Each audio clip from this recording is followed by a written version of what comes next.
I'm really excited to have Ben Guttmann on the podcast today. And the way that I know Ben is kind of a testament to networking in general, I would say. Ben was the partner of Jonathan, who together they started a company when did you guys start the company? What year? In 2011. So it goes way back. You started in 2011. Yeah. Okay, so did we. Oh, that makes sense. So that's awesome. Jonathan and I were like hardcore networking at the same time. So we were in the same circles. Jonathan came to a bunch of our poker games, and I know Ben through Jonathan. And so years later, I'm like looking for a CMO for a friend of mine, and I come across Ben, and I'm like, hey, I know you. Like, remember us? And it was like, yeah, I think that was like maybe 8 or 9 years ago that we were all in contact. So it was so cool to reconnect. And Ben, you've got a lot going on. You guys sold your business. You just wrote a book, and I want to hear all about it. Give me a summary of what's happened since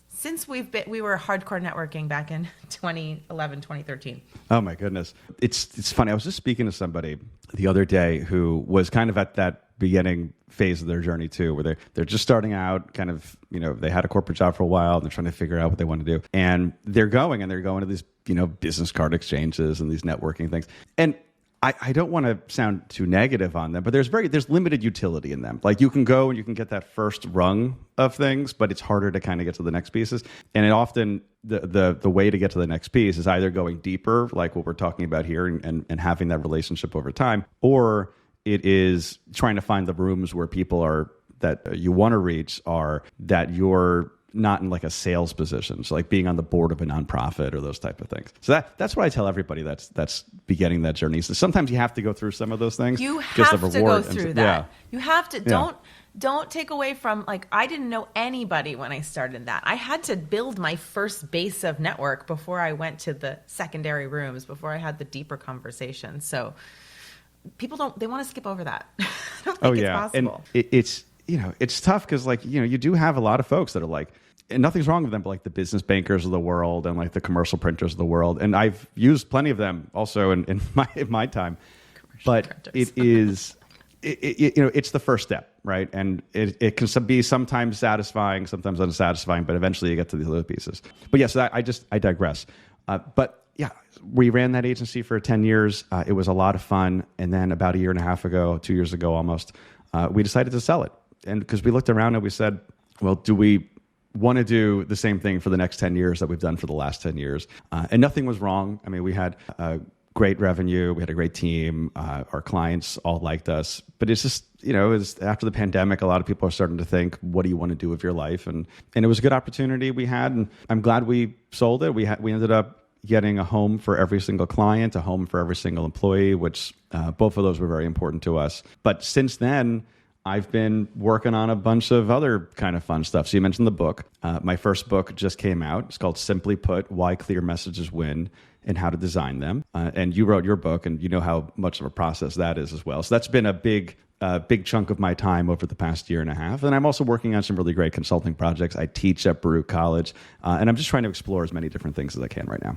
Amazing. So I want to hear a little bit about each of these phases. I think a lot of people who have small agencies wonder what it might look like to sell their agency. Can you tell us a little bit about that? Like, what did you have to do to your company in order to make it sellable? Well, every situation is different, right? Every sale is going to be a little bit different because it's only happening once, right? It's like every marriage. You only have to meet the person one time, and it has to work once. And so with that being said, I think that it's hard to have kind of like a universal truth for it. However, there are certain things that are going to make you more attractive or less attractive as a potential acquisition. We were fortunate because over the years, we pretty much had folks knocking on our door about every year with a similar type of interest for a partnership or an acquisition, because we were a team of young guys and we worked in digital and social media and mobile especially, were pretty new at the time. And we always had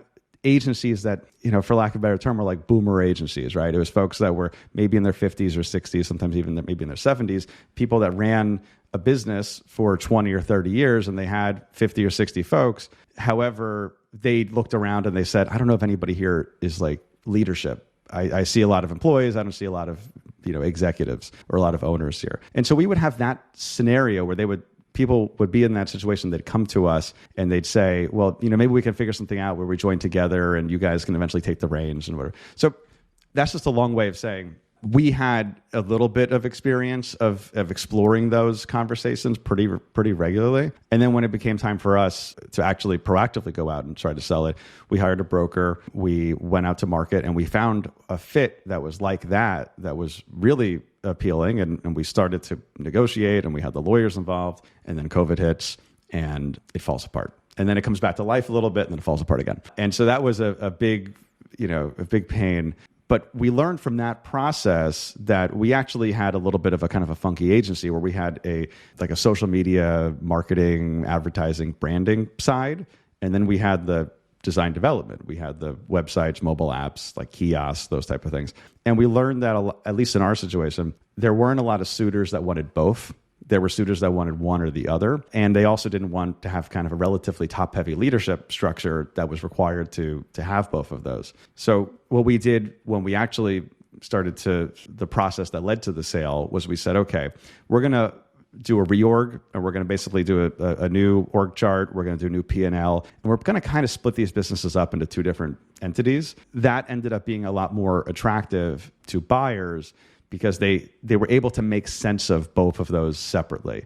And so we found one buyer that wanted to buy the marketing agency side. And we said, well, you mentioned Jonathan, him and all of our employees kind of went on that side. And then I helped with the design development side to say, okay, let's find an agency out in California that wants to get a foothold in New York. They bought our book of business and we ended up helping transition that as part of it. So both of those ended up being a better fit for our end and for the buyers because we split them up, which I didn't anticipate that being the case before we started this.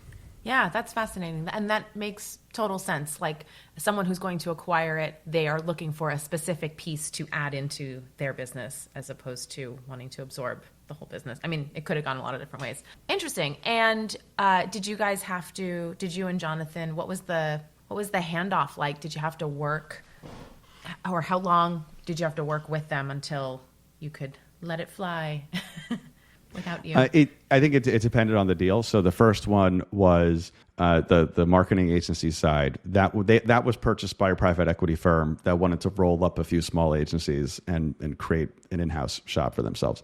So he went full-time into that job, as well as all of our employees were hired as employees at that company. That was kind of the more traditional acquisition where, there were contracts with milestones and all these different nuances you get into when you're doing a sale. But that was a little bit more straight line. The other side of things, it was much more of a, kind of an asset purchase where they come in and we had 13 or 14 different contracts for some degree of maintenance or ongoing service with website and mobile clients. Some of them were 5 figures, some of them were 3 figures, right? And so it ended up being a relatively sizable book of business. And for that was more of an active kind of sales process to go and basically resell each one of those clients on the agency that was buying us. And so that was a little more complicated. We had external partners, kind of offshore partners in Europe that we worked with, and so making sure they were on board. There's a little bit of kind of messiness that you have to clean up at that point. But I personally didn't have to stick around too long. I was in a transition period for probably about 6 months where I had to do some hand-holding, I had to do some training, I had to do some client interaction. But the day-to-day stuff was, for me at least, over relatively quickly, which is rare. Yeah. Great deal. Amazing. Yeah. Well, congratulations on that. Like that Thank is a huge accomplishment. And I think something that a lot of people are not sure if that's even something that could happen to their business when they start it in the first place. Okay. So you build this business, you get so much experience, you get the experience of selling it, and then you're told to just, and then what? What did you even imagine you were going to do next? Oh, I have no idea. I still don't, to be honest. I have worked in the past year and a half on some really great projects in a few different capacities. So you mentioned the CMO piece. I've done a handful of different fractional CMO engagements, which have been a lot of fun. I've done things with like venture-backed startups. I've done things with companies in the media space. I've done stuff with some government agencies, and it's been really great. I'm still to be perfectly frank, kind of fine tuning what that means for me as being where I can provide the most amount of value, and where it also still balances with being a fractional CMO. Because I'm not at this moment saying that I want to go jump into every single one of these clients. I've just did something for 10 years. I want to maybe take a baby step before, date before marriage, before I jump into something with the same level of intensity. And the fractional framework is something that was really helpful for that. But then I've also done a number of consulting projects otherwise, which have been, the smoother thing to say would be that I have like this very, optimized kind of, sales process, and I have this offering and that offering. But I am personally taking it a little more organically at the moment. And at some point I'll probably end up putting more of those systems in place. But this is all a result of, if you do something for so long like that, you're still kind of, you're only just now, after a year or so, beginning to kind of get your mind out of that framework and get your energy back to go do something that's going to be at the same level of commitment. Well, but I'm asking you to kind of dissect this, because I think something else that this demonstrates is that when you put the amount of time and energy and thought that it takes to build a business and get it to a sale, I can only imagine the sale part. I have no idea, but I know what it takes to build a business. And then you exit it. You can take the time to do this. You tell me if this is true. You're getting these different opportunities, and you can be more organic about it because of all of the connections that you built over that time, because of all the experience that you had. You're kind of in a position where people want to work with you, and they don't even necessarily need that hardcore sales process, because you have authority and trust in your space. True or false? That is absolutely true. That is 100% the case. I have found that the sale is this kind of magic thing a little bit. There's tangible benefits to a sale, right? Like you get a paycheck out of it.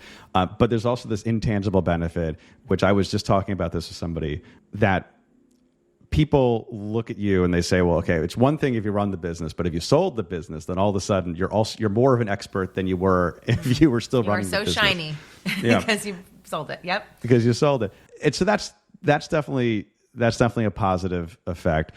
And what you were saying is also true, that it's not starting from zero. It's starting from experience. It's starting from a network. It's starting from reputation, and starting from knowledge. And all of those things I'm 100% grateful for. And I wouldn't have be able to do either the consulting work that I'm doing or the writing or whatever if I didn't have the experience I had for the past decade doing that. The word that someone described this. Someone told me that this. And I've latched onto it, is a portfolio life. That's kind of what I'm doing right now. And I have a bunch of different things that I'm working on, and there's not a single all in. And I'm enjoying that mixture after doing the opposite of that for a long time. But I think somebody listening to this might think, I meet a lot of creatives that want to do what you're doing now because they think that focusing is boring. And so I'm highlighting that you actually can do this after you've focused.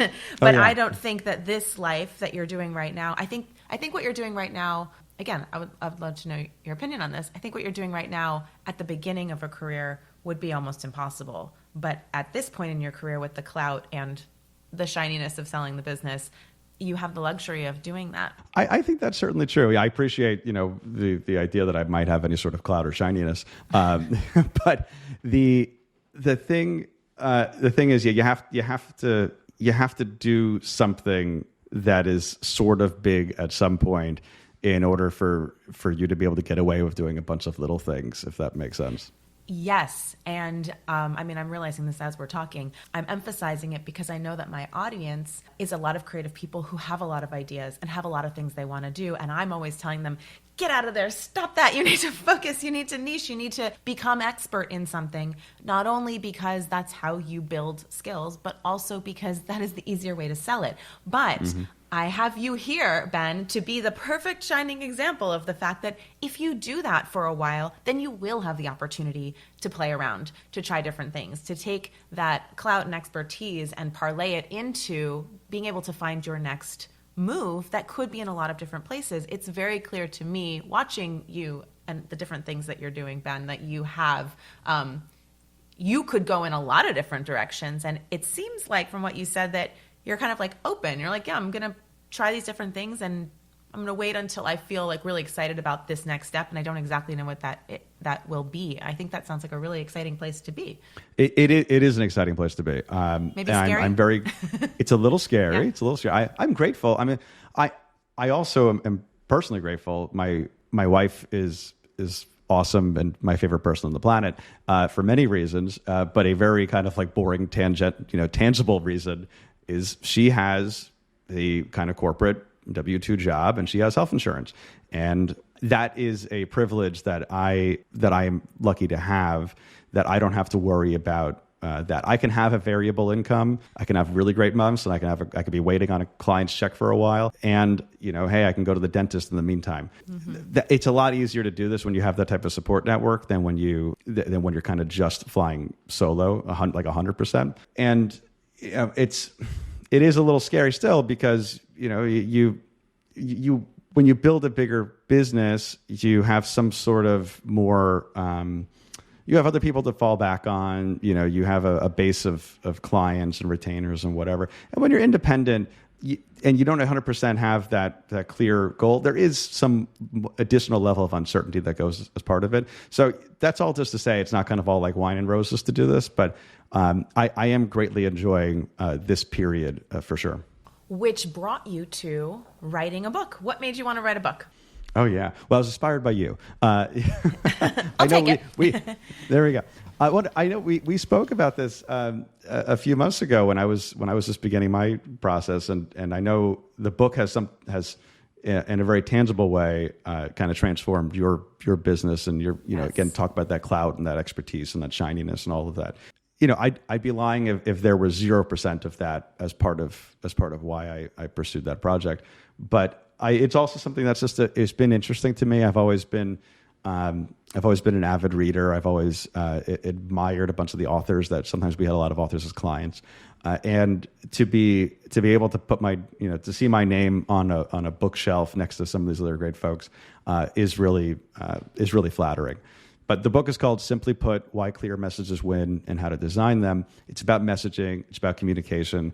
I purposely didn't want to write something that was like the war stories, like, oh, this is how I built my agency. There are great books about that, for sure. And I read a lot of them, and they've been really useful. I just personally saw the story I could tell for my agency would be fine. It would be interesting a little bit, but it'd be more interesting for me to pursue some of the things that we worked on, like messaging and communication and branding and those type of things, instead of the more kind of nuts and bolts pieces. Cool. I love it. You got to write something that you're excited about. If you're not excited about it, the reader's going to know. So tell us a little bit about the book. What is your purpose and who's it for? So I look at the book in terms of audience as something that I say this kind of like, I don't know, in the first few pages, that we're all marketers, right? Like you and I we're paid to be marketers. We'll have a business card that says marketing on it.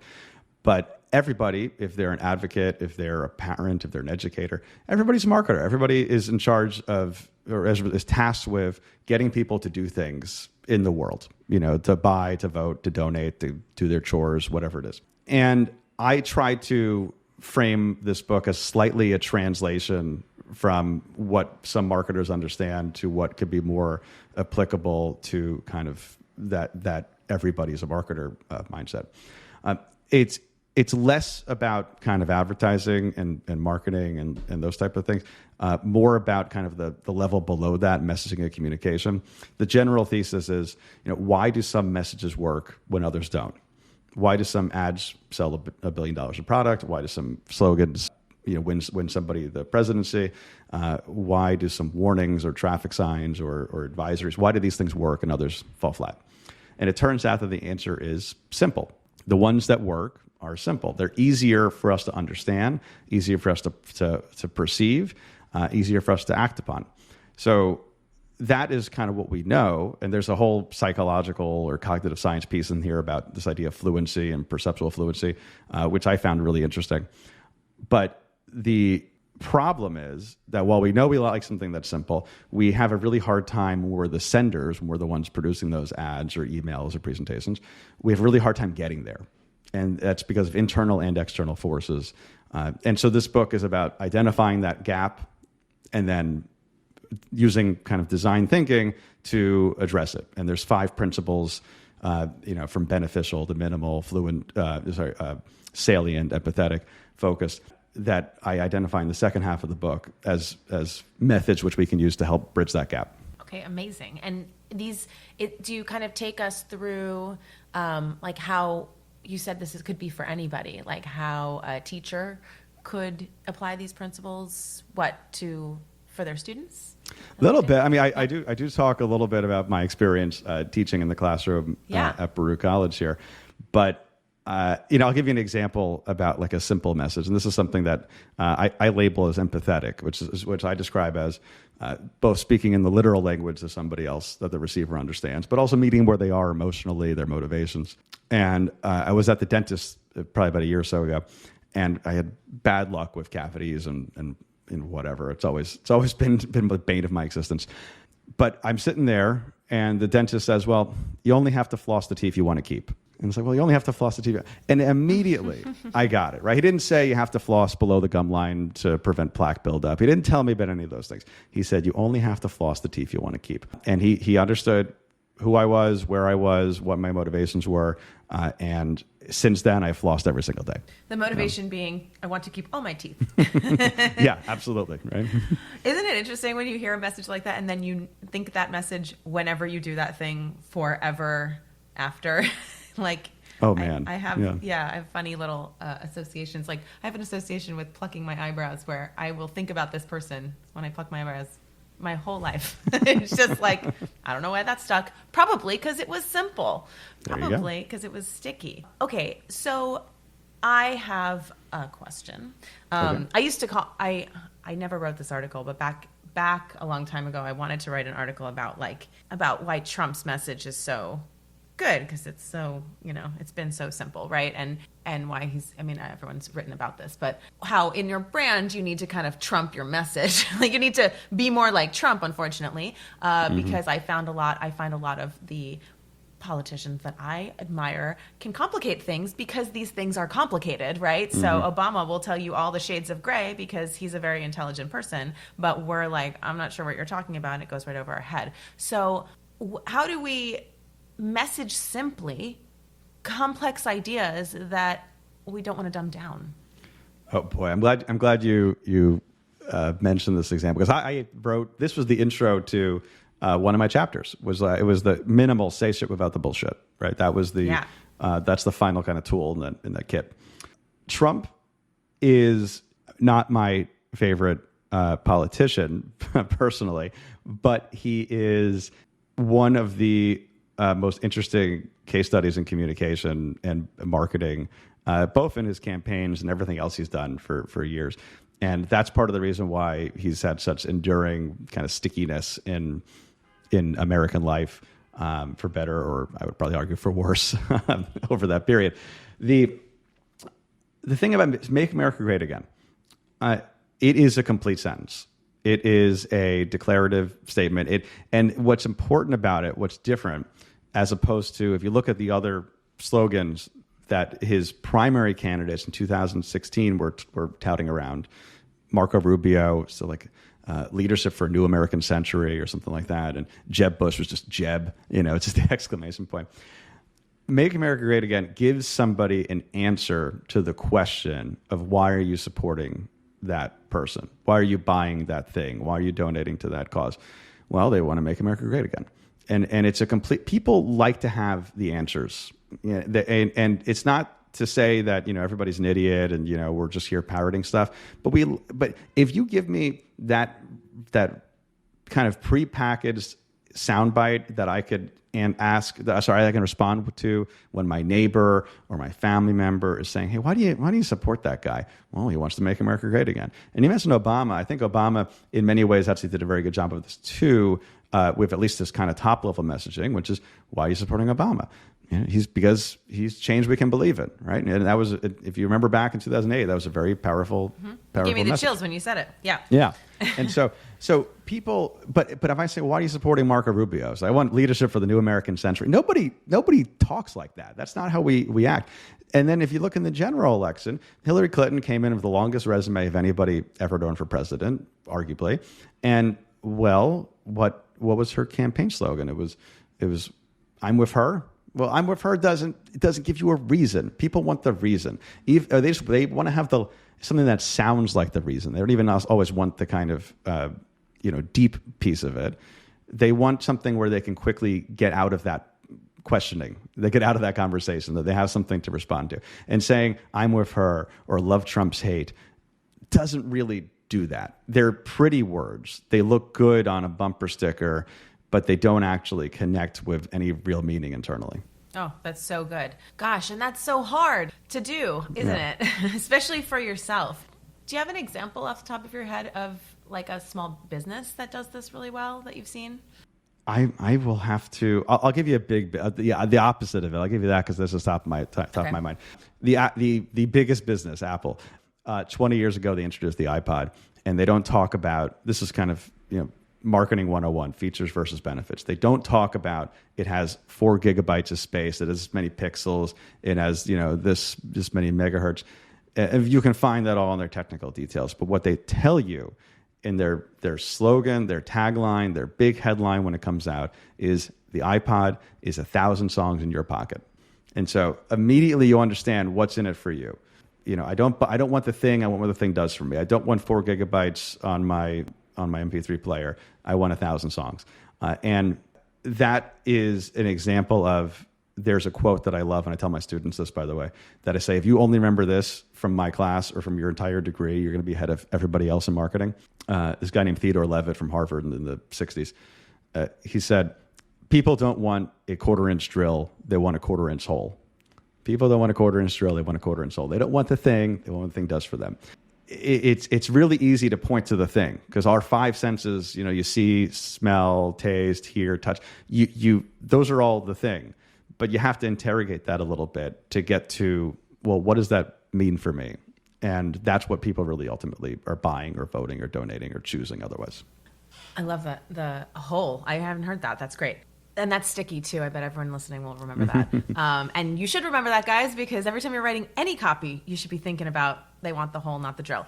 It's interesting because I teach people how to do these lead products. They're paid for briefs, but within them, they are a pitch, and they have a deliverables pitch at the end. And I am constantly telling them, hey, this list of deliverables is the drill, right? Like, yep. It's the brand guidelines. It's the list of stuff, and you've got to put what's in it for them. You've got to put that result or outcome at the end, because really, what are brand guidelines going to do for me? Nothing, unless you tell me what they're going to do for me. They're going to create consistency forever, right? Make you iconic, whatever it is. Mm-hmm. And I'm really going to take this off the rails, so I'm sorry if this goes into a loopy place. But when we're doing this exercise, it tends to make well, first of all, did you guys ever, I always thought, even when you're in a project with a client, this is actually going to what you were saying about we're all in marketing. Once they've paid, well, now you're really selling them. You got to sell them at every stage of the project. Every piece of working with a client is pitching the next idea, the next yes, and in this deliverables list. But I find that whenever we're doing that, sometimes students can have a bit of a clunky experience, because they're like, well, I have to tell you what it is, and I have to tell you why, and that reason is often the same reason for a lot of these things. So I'm getting very wordy, and they get a little uncomfortable with it because they feel like it's really pitchy. But I tell them, it's almost like we have 2 hats that we have to wear. As the person selling it, we're really focused on, I need to give them this deliverables list, and I need them to see all the different nuances. But when we're reading it, it's like almost overwhelming to see all of this stuff. And I just want to know, is this going to get me the brand and the clients that I want or not? Anyway, there's like 5 questions in there. I'm just curious. Well, that touches upon something that I think is one of my biggest pet peeves. So my background's in design, and one of my biggest pet peeves of other designers, I love designers.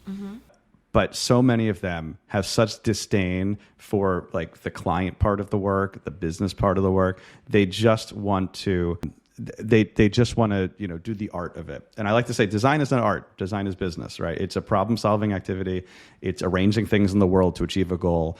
And by the way, if you ask the most successful designers in the world, Milton Glaser would say that design is about arranging things to get to an outcome. Like that, this is not me saying it. This is what the best designers will tell you. What a lot of designers do is they'll complain, and I would see this sometimes with junior folks on my staff before we would kind of indoctrinate them in our way. They would complain about, the client, they don't get it. They don't get it, right? We designed this great logo for them, this great website for them, and they're just not seeing it. I'm like, listen, you do this every day. You are the professional. You are the designer. Your job is not just to make something pretty in Photoshop. Your job is to sell it through. Your job is, you're not done. You do this every day. They do it once every year, once every 5 years, or once every 10 years, maybe. Maybe they've never, done a brand redesign or a website redesign.